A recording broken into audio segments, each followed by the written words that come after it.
Hello, everyone, and welcome back to Wordfence Live. With more shoppers turning to online storefronts and new e-commerce stores coming online at record pace, credit card thieves are finding new ways to test stolen cards in what are known as carding attacks. So today, we're going to take a look at what a carding attack is and how to protect your WooCommerce store from these credit card stuffing attacks. Stay tuned. We'll be right back to get started.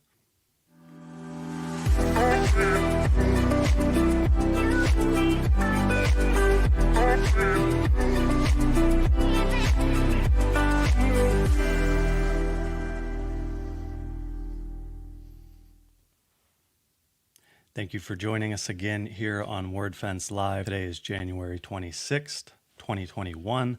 Let us know where you're viewing from today. I'm streaming live from just south of the Pittsburgh, Pennsylvania area. If this is your first time joining us, my name is Scott Miller. I'm a customer support engineer here at Wordfence. In a few moments, I'm going to be joined by threat analyst and QA engineer Ram Gall, as well as our director of marketing, Kathy Zant. As I said, today we're going to be talking about credit card stuffing attacks. In 2020, we saw a massive growth in e-commerce websites, and shoppers, they were staying online instead of going to the local stores. Shopify reported that e-commerce experienced a 10-year growth in just 3 months during 2020. Many of these new storefronts and store owners would be shocked when they start seeing these influx and fraudulent orders that we're going to be talking about today, and they're scrambling to find a way to thwart these orders. So today we're going to talk about how to identify these carding attacks and what you can do and some strategies to help stop them. So if you're excited about today's stream, please hit the like button below and let us know that you're interested. It's helpful for us. If you hit the subscribe button and the bell, you're going to be notified when we go live, which is typically each Tuesday at noon Eastern Time, 9 a.m. Pacific. We've been doing this since April or March of last year. So if you're just now starting to tune in, you can check out our YouTube channel here and see a bunch of pretty cool content. We have some walkthrough videos for different features of ours, setting different things up, such as Wordfence Central, Wordfence Central Teams. We go through brute force protection and optimizing your firewall, all of those things. So if you're just getting started with Wordfence, definitely click over to the YouTube channel here and check some of that out. Now, with that said, we are broadcasting to YouTube, so your comments can be seen openly. We ask that you don't put anything sensitive into the chat. Instead, if you have anything personal about your site, anything sensitive, maybe your site is experiencing issues or it's hacked, rather than posting a link in the chat, you can send us an email at feedback@wordfence.com and use the subject line Wordfence Live. Let's get started by bringing in threat analyst QA engineer Ram Gall and our director of marketing, Kathy Zant. Hello, guys. How's it going? It's going great. How you doing, Scott? Doing excellent here. Not too bad here in the Latrobe area. We're 40 degrees here. What about over there, Kathy? 40 degrees, but we've got sunshine, so I'll call that a win. Yeah. We actually had snow in Phoenix yesterday. It looked a lot like snow to me. I guess it was some other weird word that describes something that's almost exactly snow, but is actually tiny ice crystals, which sounds a lot like snow to me. Were you enjoying it at all, or did you hate it the whole time? It was cold. So we had a pretty exciting week the past few weeks, Kathy. We had a new program that we announced. Can you give us a little insight on the K through 12 program that we have? Yeah, definitely. Would love to. So we have some new processes coming online that I can't wait to tell everybody about in the future. In testing those processes, we wanted to do some things. And in doing so, in testing those things, we wanted to help a community. And with everything that's happened over the last year, with more and more students doing remote learning from home, so many different schools using WordPress in order to communicate with students, and yet, having to ramp up to online learning so quickly, we wanted to do something to really help these institutions and help students, help teachers. And the best way we could do so in testing our processes is to provide free site audits and site cleaning to K through 12 schools, public schools in the United States. We had to, define some parameters of what we could do. Obviously, we can't do it for everyone in the entire world, but we're starting with this and helping K through 12 schools that are using WordPress. And in doing so, we are doing our best in order to sort of, Ram, as you said something great on the podcast last week of educating the educators. In going through the site audit process, we go over like about 60 different parameters of a WordPress site and look for, best practices. Are they being followed? Is there malware on the site? Are there any easy ways that an intruder could get in, not only to make sure that site stays safe, but also to take educators through an educational process, which then, kind of trickles down into the educational processes at schools. So this is our way of giving back. We've had a number of K through 12 schools take us up on this offer, and we've been working with them in mostly doing site audits and basically looking over the WordPress site, making sure that it's hosted well, making sure that passwords are, strong, making sure that there's no vulnerable plugins installed, making sure that Wordfence is installed, the free version, and that it's optimized. And it's been pretty successful. We've had a couple of site cleanings that have come in as well, but it's one of our ways of giving back, and it's probably going to help us expand into maybe other markets. We're looking at that, but for the first week, it's been a fairly successful program in helping students and helping educators. So this is a great program. We'll throw a link into the chat and as well into the show notes below if you're watching this later, so that you can click through to the announcement. If you have a kid at school, you can forward that announcement on to principals or administrators at the school. Let them know that this free service with the leader in WordPress security is available to them, and we would love to work with those administrators to make sure their WordPress sites are safe. Now, any educators or somebody in a K through 12 program who might be watching, is the best way for them to contact us through that link? Yeah, there's a form on there's an announcement blog post, and then there's a specific page that outlines the program and what we're doing. And then there's a form that they can fill out, and that will take them through the whole process. Don't send your credentials on that form. I think there's a note on there for that. We will, make sure that you're the right person to talk to, and then take you through the process with our site auditing and site cleaning team to make sure that your sites are safe. Really, really cool. So let's, we're going to be talking about card fraud and carding, card stuffing. We're going to go over all of the basics here and dive into it pretty deep. So let's start with what is carding fraud? Kathy, Ram, one of you want to grab this? I think I can start this out. So what I think most site owners, specifically most WordPress site owners, are going to be using WooCommerce, which does have, in most common configurations, does have some protections against. Okay, so carding can refer specifically to the act of testing stolen credit cards against an e-commerce website to see if they work, but it also kind of more generally refers to the sort of criminal subculture and process of stealing credit cards, testing them, finding ways to use them that are low risk, and all of that. But most WordPress site owners are going to experience the testing step of it. So. Yeah, and there's really no one way you can stop a carding attack. Obviously, well, there's one way.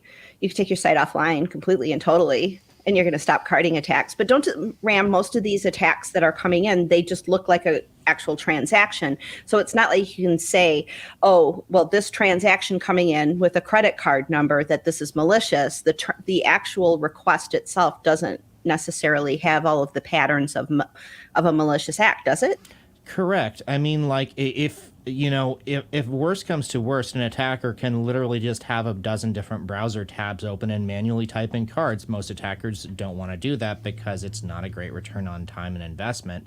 But it's one of those things that kind of like rate limiting, where there's no simple silver bullet solution.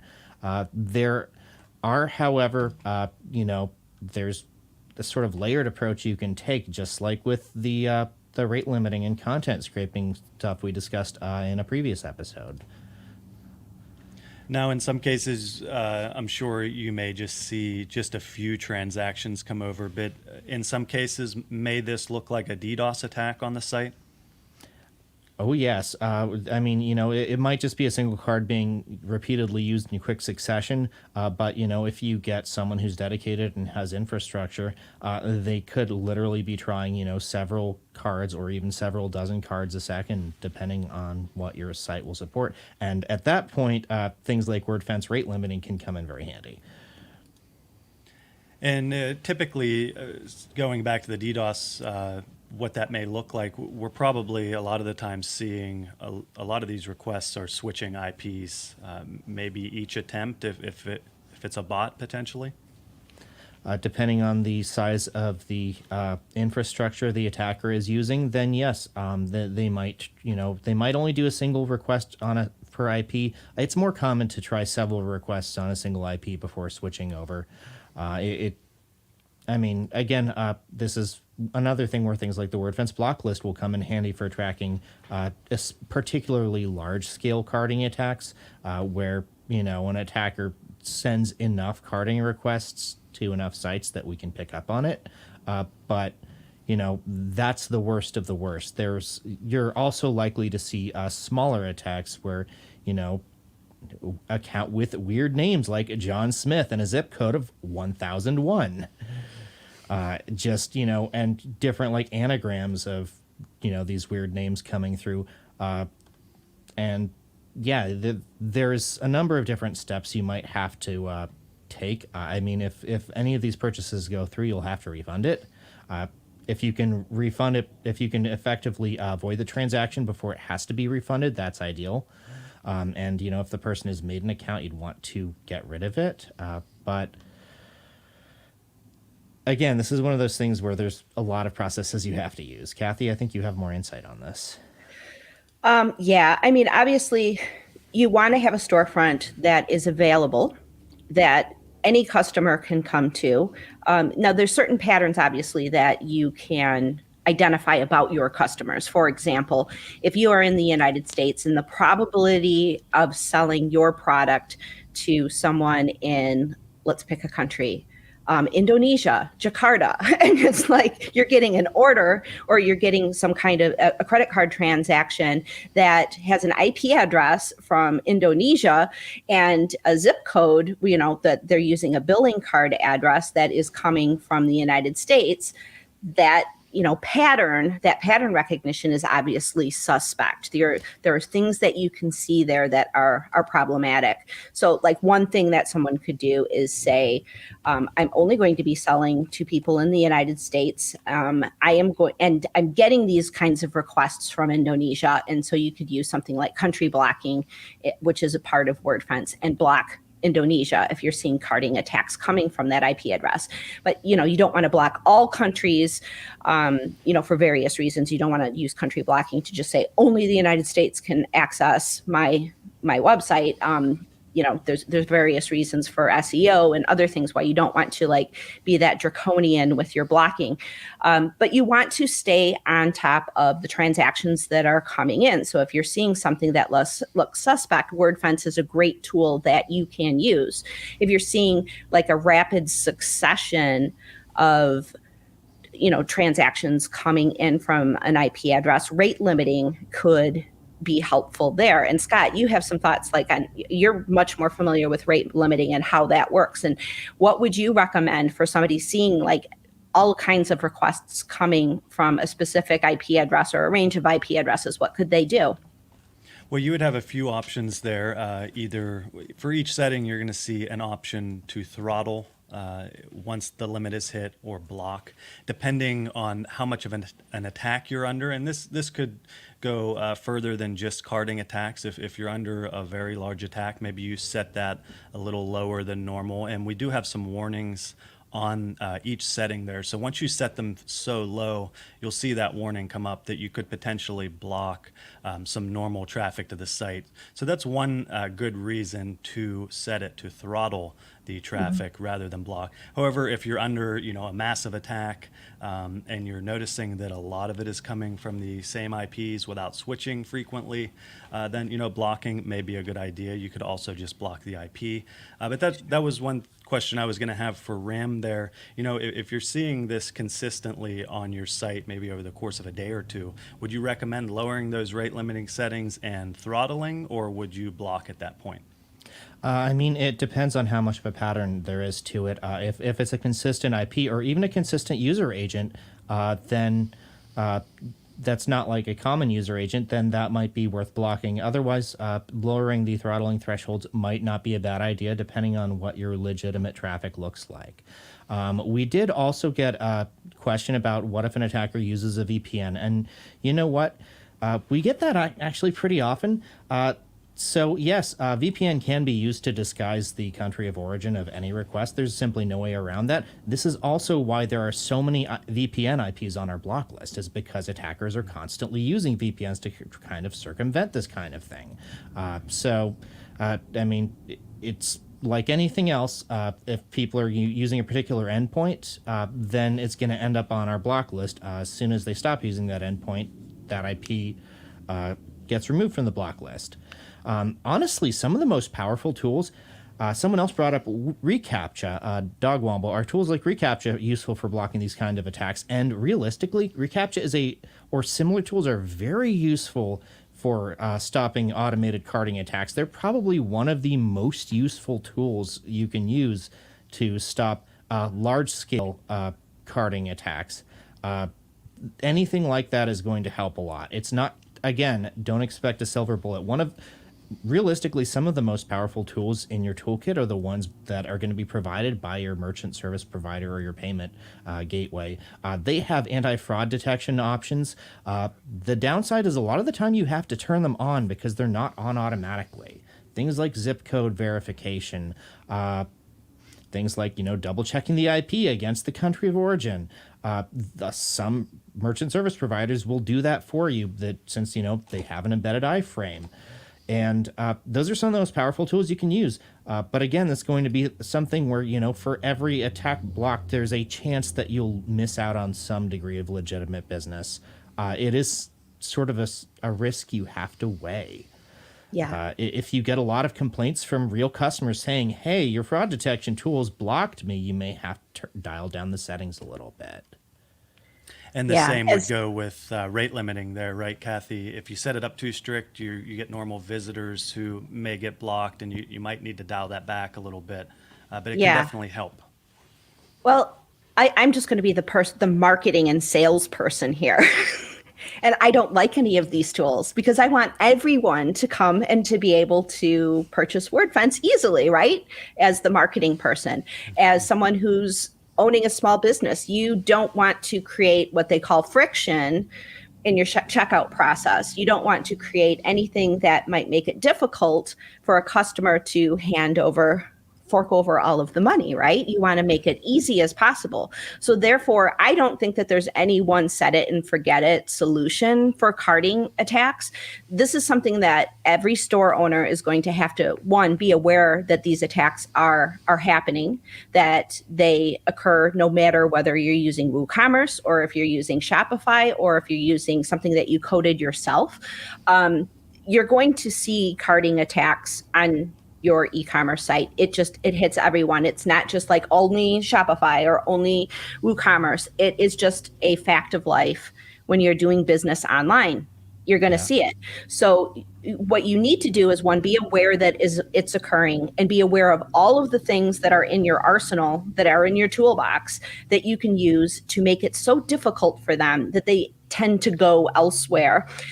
Dial those things in, whether you're going to put reCAPTCHA on, if you're under attack right now, put reCAPTCHA on your form, block IP addresses, block block, traffic coming from certain countries if that's where you're seeing it from. Be aware of the attacks as they're happening. Bring those tools in, bring those blocks in. And then as they stop, as they go on elsewhere, you want to take that friction in your checkout process away so that legitimate customers aren't like, oh my gosh, do I have to click all these boats? I'm tired of clicking pictures of boats. I will say that there were two things mentioned. One thing is that reCAPTCHA v3, it should be transparent to legitimate users. It doesn't make you click on any boats.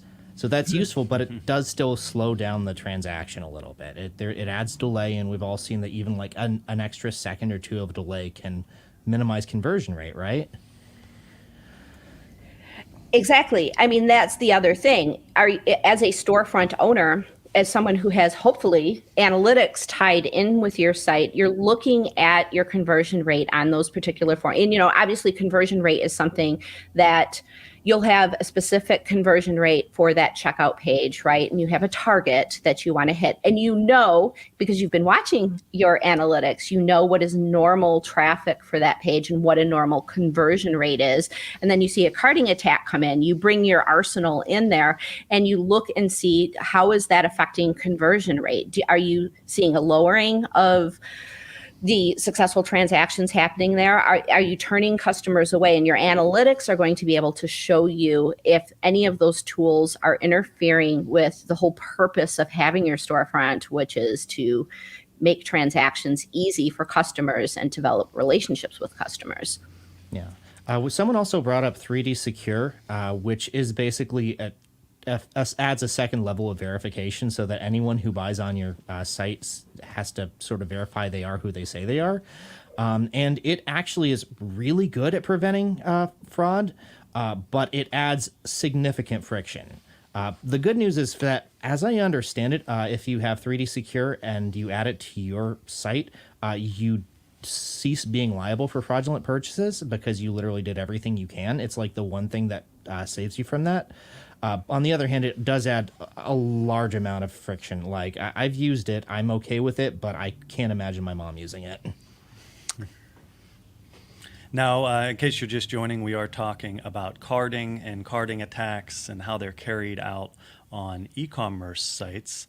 So let's move into how these carding attacks work, maybe just a little overview, and move into where this information is coming from for these bots and attackers. So can we explain just a little overview of sort of the process behind these sorts of attacks? Well, it's from the research that I've done, there are things called carding forums, apparently, on the internet, and they've grown in popularity since the early 2000s. There was one called the Counterfeit Library. Sounds interesting. And that many of these people have gone on and created other forums. So attackers will go on to these forums where they can obtain various files with the credit card numbers, the CVV numbers, that they're coming from data dumps. And then they take these files and they take a script and basically do a merge. It's like a mail merge type of thing, and send that traffic out to e-commerce sites and then track the information that comes back. Now, it's really how Wordfence fits into all of this is that a lot of these data dumps are coming from hacked sites, other hacked e-commerce sites, and they get customer information, and these carding forms line up that information. So they may have credit card numbers and PII, personally identifiable information about the people who own those cards, and then they might have a breach that happens on a WooCommerce site that doesn't have the card numbers, but they've got the last four maybe, and maybe they've got some billing information, some customer shipping information, and then they can line those things up. So Wordfence is really important. When you're protecting your e-commerce site, you're protecting the general web as a whole. But I mean, obviously, RAM e-commerce sites are a huge, of huge interest to attackers, aren't they? They are, and I mean, not only are they a super convenient way to test whether or not your stolen cards actually work, but they're also a great way for attackers to obtain stolen cards in the first place. Which brings us to our swag question of the day. Scott, would you do the honors? Sure, I would love to. So you're going to get the form here in just a moment. We always ask that you do not answer in the chat. You can blurt out the answer later before we announce the winners. But once you see the link, you're going to see a multiple choice question here. And the question to answer is, what is MageCart malware? So you will be seeing a link in the chat in a moment. And you can go over there and submit your answer via the form, and we will come back to that a little later and announce our winners. I believe it will be the first 5 correct answers there for the multiple choice question. And we tried to make the multiple choice questions a little bit fun too. Yeah, Yes. we've added a little in there. So we are talking about carding attacks here and how they work, where the information is coming from. A lot of the times, any idea, Ram, are we seeing, are these more often than not somebody with a notepad full of some card numbers to test, or are they using, a large database pulled from a forum somewhere? I mean, this is going to be something similar to the regular brute force and credential stuffing attacks that we see, where it's not, some guy in a basement, or maybe it is, but, he's part of an organized crime organization.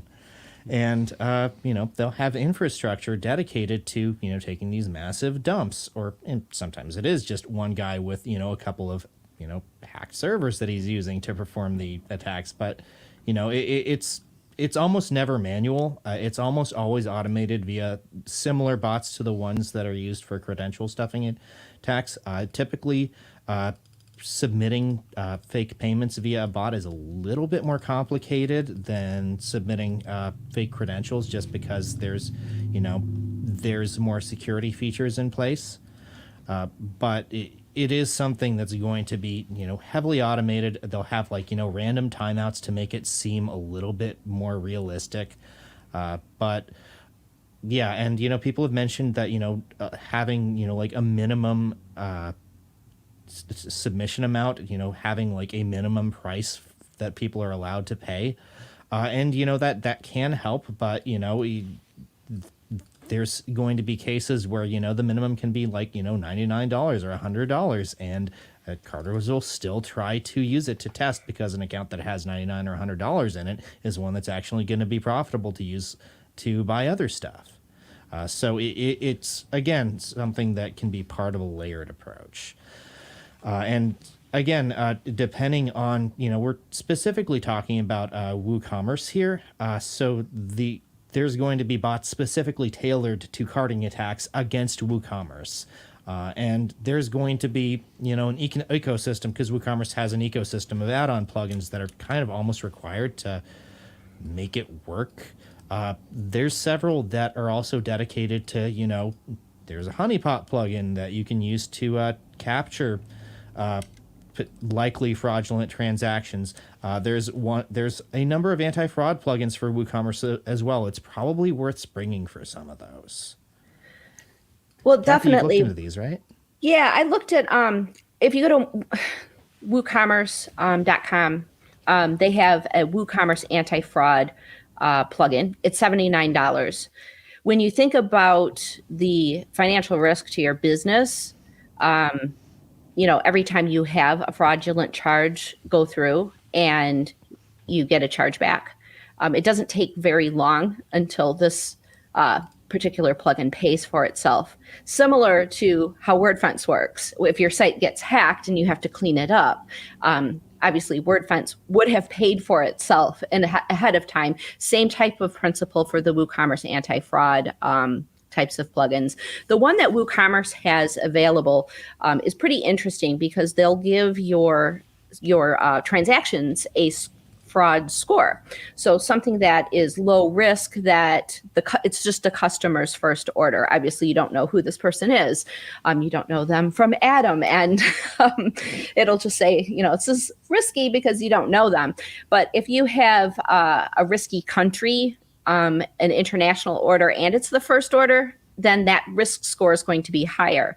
If it's ordering from a risky country, it's their first order, and the IP address has created multiple orders in your system in the last 24 hours, that's a very high probability of fraud. So this, I mean, staying on top of fraud that's coming into your WooCommerce site is, you have to have eyeballs on it. It is not something that you can set and forget. This is going to quickly help you make determinations as to what transactions are risky and which ones aren't. But it's going to require you to look at each of them, because it, obviously it is taking data-based scores and giving you information, but you're going to have to follow up on that.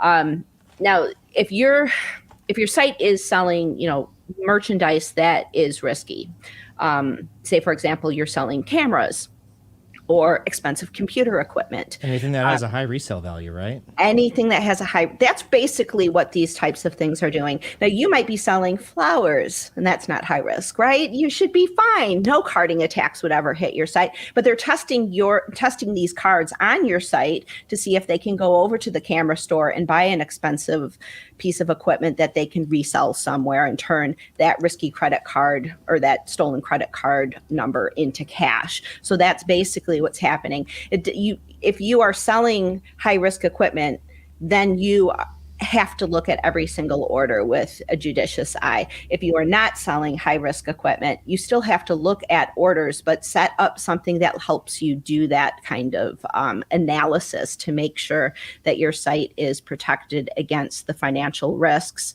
of being attacked by one of these attacks.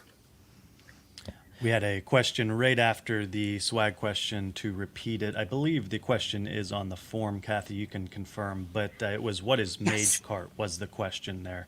My apologies if I misspoke. I was reading a few things during the question there. So what is MageCart was the question, and we had the form posted there. We are talking about carding here. So Kathy, what is the biggest effect on your site here with these carding attacks that you're going to see if you experience a few of these? Well, obviously the biggest problem is going to be chargeback losses. If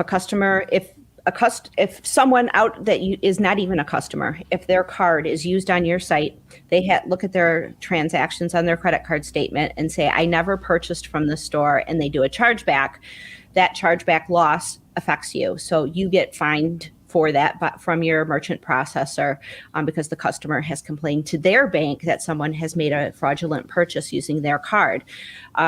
So obviously that is of risk to you financially. There are reputational types of problems. If you are a major website and you know that person who had a fraudulent charge on your site, say you are selling shoes and this person really loves shoes and they could have been a customer, but they had a fraudulent transaction on your site, that affects your brand. It affects how people feel about your site. Maybe they would never buy shoes, but they're talking to a friend of theirs and their friend really loves shoes. Well, you don't want to buy from that site because they had fraudulent transactions on my credit card, and the word gets around. So you're really trying not only to protect your finances, you're trying to protect your brand. And that's something, that reputational damage is not something that you can just throw money at and fix. That's something that you need to curate, obviously, and you need to build relationships with people so that they have a good feeling about your brand and a good feeling about your site. There's also the operational costs of having to deal with, an increase in customer support. You have to train all of your employees who are not only taking in customer questions about this, but you have to train the people who are packing orders for you if you have a physical product. And then the worst thing of all is being placed on a fraud monitoring program with one of these card issuers. You are now a suspect merchant, and you could also be liable.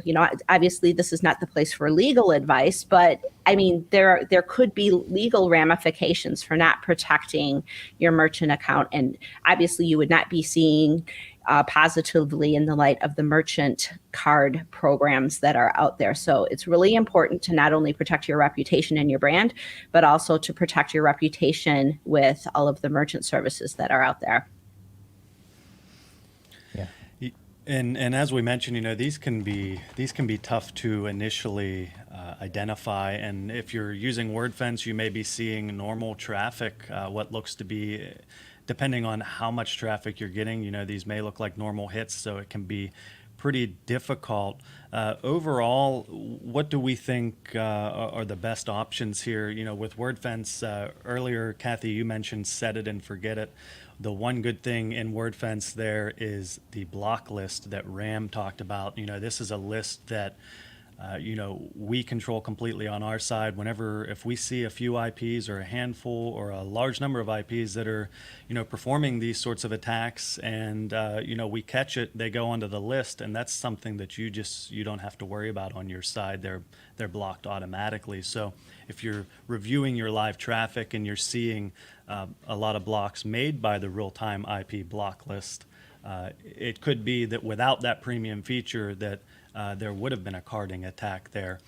We also talked about some brute force protection, but the best way to prevent these attacks is setting up through your card processor. Right, Kathy, Ram? Yeah. Again, different card processors are going to give you different options, and some of those options may be more expensive, but it's always going to be a balancing act of if you haven't seen anything that even remotely looks fraudulent, you may not need it. If you start seeing a number of attempted, fraudulent orders come through, then it might be worth upgrading. And honestly, I'd kind of like to take a moment to cover the other risk to your site that from carding, which is not cards being tested, but cards being stolen.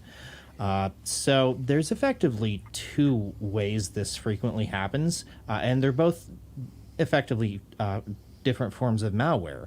And this is where we're going to get to the answer to the swag question, because one of the more common forms of malware that's used in stealing credit card information is called MageCart malware.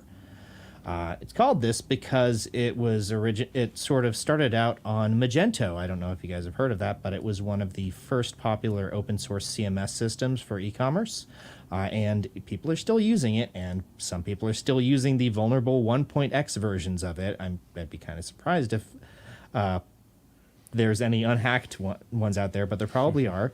Anyways, it's attackers figured out that they could put JavaScript and have it run on the checkout page. And then that JavaScript could either scrape the credit card information once it was entered in, or it could actually perform key logging on the customer's input as they entered in the credit card. And that would then either, store it to somewhere on the server or send it off to, an attacker-controlled server, and effectively they could steal your customers' credit cards with this JavaScript. So that's MageCart malware. The other and apparently more common malware used to steal credit cards from individual e-commerce stores. We're not talking about massive data breaches or data dumps, which is where some credit cards come from. But a lot still do get stolen from e-commerce stores. Attackers will put PHP malware on the site, and they'll modify one of the payment processing PHP files, and they'll have it set to either log on the server or, again, send it off to an attacker. And this can be fairly well hidden. Now, these are both things that Wordfence is actually fairly useful for, because we can detect if either malware is on your site, and we can typically block the kind of attacks that place this malware on your site. A lot of MageCart style JavaScripts get added to sites via stored cross-site scripting. So Wordfence is very useful for preventing these this part of the problem. Now, Larissa asked why the credit card processors are not doing or implementing these things automatically. Depending on who you're using, are some of these tools implemented, to a certain degree, and then, when you come under attack, you need to set something up further? It's going to be completely per processor.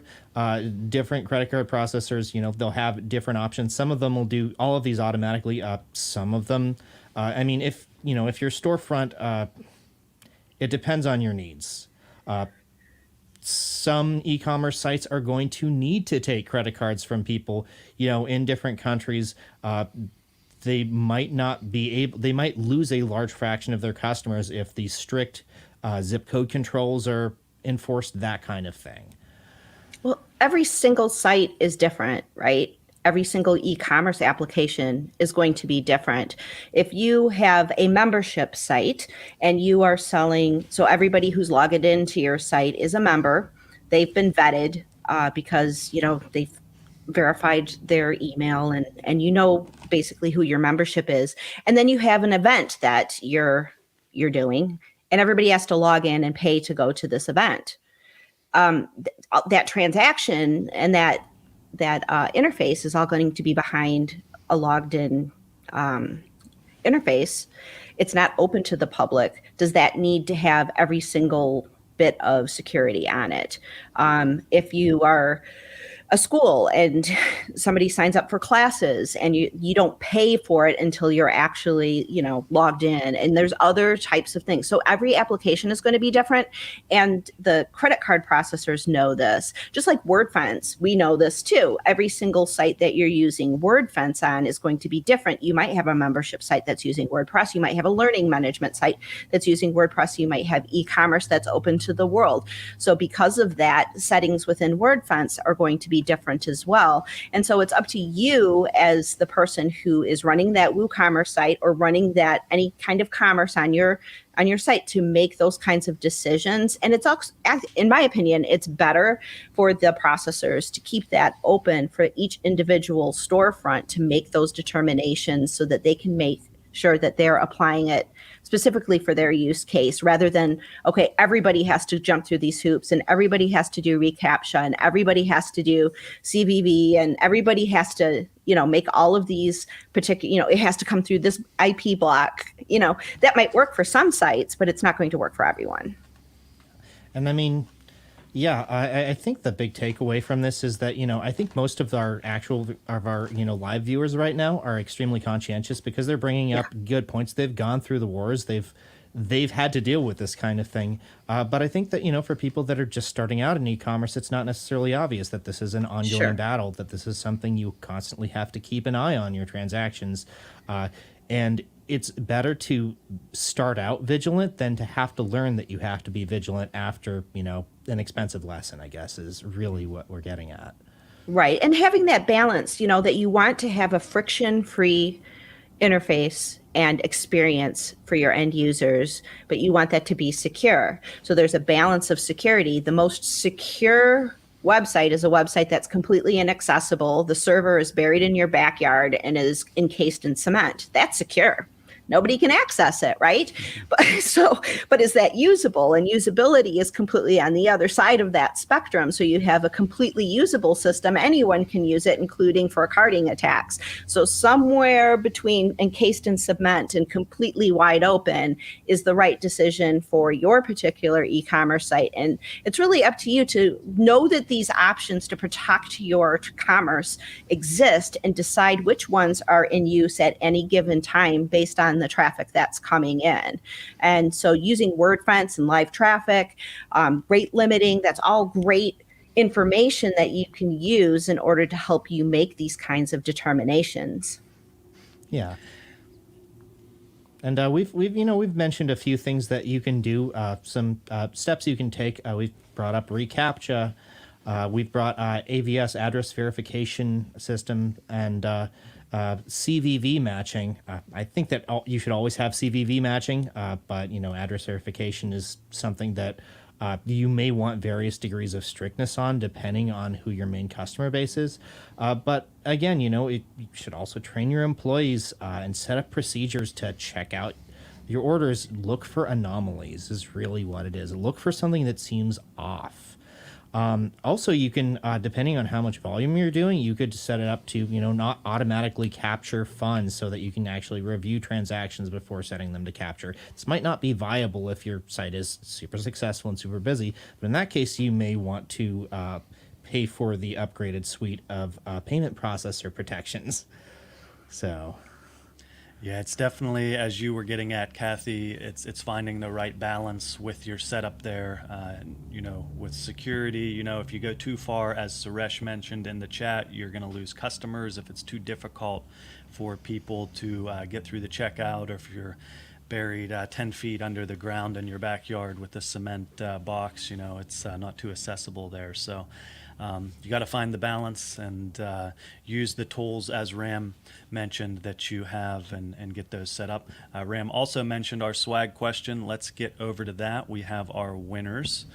We should have a graphic there. It's Misty, Suresh, Steve, Kanik, and Dawn were the 5 winners. So congrats there on submitting the correct answer to the what is Mage Cart question. Also, we've talked about premium a few times. Definitely want to take a moment to thank our premium subscribers who stuck with us through 2020 here on the show, and gave us the ability to be live here each week. We've had a really good time going over all of this content, and we really appreciate you coming on each week. If you're not a premium subscriber right now, $99 for a license for 1 year. That will protect your entire multi-site. If you are not using a multi-site, you can use the one license to protect your live site, and we will also protect your staging or test site as well with that single license. If you buy multiple licenses, you're going to get a discount there for having them in the same account. And you can also utilize, at that point, Wordfence Central. Ram, do you want to give us, anybody who's not using Wordfence Central, the only excuse I think you might have is that you only have one site, right, Ram? Correct. If you have more than one site, or if you are managing more than one site, you can use Wordfence Central to manage your Wordfence configuration on multiple sites. You can even set up templates in case you want to make sure that all of your sites, or even some of your sites, all have the same configuration and settings. In case you want to stop receiving email alerts from half a dozen sites. Actually, there's a good reason to use Central, even if you only have one site, and that is that you can have SMS text alerts in case something weird happens to your site, or you can have Slack message alerts in case something weird happens to your site. In case you get a bunch of an increase in total attacks, or in case you get an administrative user that shouldn't have logged in, or in case you get too many attacks from a given IP and it gets blocked. You can set to be alerted on all kinds of stuff via, SMS and email and Slack messages. So, and there's also Central Teams, which is in case you want to, share site management with a different person, or more than one person, in case you've got like an agency and you want everyone in the agency to be able to manage Wordfence settings for a site, but not necessarily have access to the billing for all the licenses. So yeah. Before we get out of here, I see a question from Sammy. You mentioned keyloggers. Does using a password manager, I lost it there. Does using a password manager to enter information prevent the keylogger from capturing the entered information? I think that depends on the keylogger. I'm not sure. I don't think JavaScript has unrestricted clipboard access, so it probably does in most cases, I would say. But again, so if it's an actual keylogger, it should. But if okay, so there's basically 2 ways that you can enter in payment information. If it's a local window, then typically JavaScript can access whatever is in the window, in which case using a password manager won't help. The good news is that WooCommerce, most of the merchant portals, payment providers, actually use an iframe that prevents JavaScript from accessing that. So a keylogger is the only way to access it. So yes, a password manager should work for most WooCommerce configurations. Sorry, I had to sort of dig into how that all worked out and the logic behind it. But yes, if you're using like Stripe or something, then keylogger is the only way to access what people type in, so a password manager should do the trick. Always good to use a password manager. Now, before we get out of here, Kathy, can you give us anything on the upcoming episode on the podcast, or is that top secret at the moment? And if so, how can people find the podcast? Ooh, yeah. We do have a special episode this week planned, unless something crazy happens. So you'll want to get subscribed to that. If you go to wordfence.com/podcast, you can see all of our previous episodes. Scroll down just a little bit, and there is a form where you can subscribe to get a notification when that podcast goes live, or you can subscribe on any of your podcasting apps on your mobile device. Overcast is my favorite. I have so many podcasts I have to catch up on, but subscribe to us and then it'll just pop up there and you will be able to listen to this amazing podcast we have planned. Very excited about it. We're going to start talking about some interesting stuff. If you're interested in what blockchain technology is, join us. Now, what about the mailing list? Because I know we're always working hard Yes. on blog posts, and at any given time, there may be a few coming out, and you want to be subscribed to that, whether you're a premium user or a free user, to just get eyes on what is going on and get back over to your site. So where can we find that? Yeah, definitely. Just go to wordfence.com, scroll to the bottom, and there's a link there where you can get to a page to subscribe to our mailing list. We don't send out, we're not like a lot of typical businesses online that send out, newsletters and mailings on we don't do a lot of that. If we have a major announcement, we'll announce something, like the K through 12 program. We did do an announcement on that, but that's very sporadic. Mostly, if you're subscribed to our mailing list, you are going to be the very first individuals who hear about vulnerabilities in plugins. Those might be plugins that you're using. And so you're going to want to know if there's a vulnerability patched in a plugin you're using before anyone else. So it's really good to be on that list so you get those notifications that a vulnerability has been found. And if there's anything specific you need to do other than just update that plugin, sometimes we'll put out a recommendation that you need to do something specific with that plugin, either, get rid of the premium part of it or uninstall it if there's a 0-day that's under active attack, or, lots of things can happen. So you definitely want to be connected to us and our mailing list. Very, very valuable. Definitely. Go ahead, like the video here. You can hit the subscribe button. If you hit the bell, you're going to be notified prior to us going live, and maybe as we go live on Tuesdays. That is at noon Eastern time, 9 a.m. Pacific. So go ahead and hit the like button. We appreciate it. Kathy, Ram, anything before we head out here? Thanks for watching. Yeah, it was a pleasure. Thanks for all you guys do. And thanks for everybody for watching Wordfence Live and for sharing this with your friends. We're really trying to do our best in order to share the best information that we have about WordPress, security, personal security. If there's ever anything that you want us to do a deeper dive on and give our professional security expertise advice on, you can always write to us at feedback@wordfence.com, because we're here to serve you. And in light of the craziness over the last year, this is the best way to do so. So thanks for everything that you guys have done with Wordfence Live. Absolutely. We appreciate everybody stopping by and hanging out with us and sending your questions over. And from all of us here at Wordfence, we appreciate it. And we will see you next week on Wordfence Live. And until then, have a good rest of the week. Bye-bye, everyone. Bye.